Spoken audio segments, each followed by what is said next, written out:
তো hello everyone, আগের দিন রাতে কীভাবে সেলিব্রেট করি সেটা তোমরা আগের পার্টে দেখে নিচ্ছ। তো পরের দিন সকালে চলে গেছিলাম অ্যাজ ইউজুয়াল প্রত্যেকবার মন্দিরে পুজো দিতে। তো ইচ্ছে ছিল যে এই দুস্থ অনুযায়ী যেন আমার সামর্থ্য অনুযায়ী কিছু করার বহুদিন ইচ্ছে ছিল।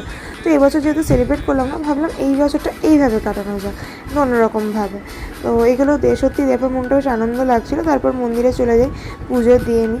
তো এখান থেকে কিছু প্যাকেট বেঁচে যায়, সেই প্যাকেটগুলো বাকিটা ডিস্ট্রিবিউট করার জন্য চলে যায় আমাদের বর্ধমানে আরেকটা মন্দির, সর্বমঙ্গলা মায়ের মন্দির। সেখানেও ডিস্ট্রিবিউট করা হয়ে গেলে তারপর চলে যায় আসল জিনিসটার কাছে, যেটার জন্য আমি খুব এক্সাইটেড ছিলাম।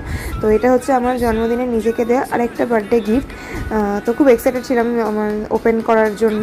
তো ফোনটা কেনা এই করতে করতে অনেক দুপুর হয়ে যায়, সেদিন ছিল মারাত্মক গরম। তো ফোনটা কেনা হয়ে গেলে এই যে ফোনের ফার্স্ট ফটো আমার বোনের। দেন বাড়ি চলে আসি। তো বাড়িতে এসে দেখি মা অনেক কিছু রান্না করেছে। এই গরমে এত কিছু খেতেও পারিনি। তো মেনুতে ছিল 5 রকম ভাজা, মাটন, তেল চিংড়ি, চাটনি, 5 রকম মিষ্টি। তো এবছর অন্যরকম সেলিব্রেট করিনি।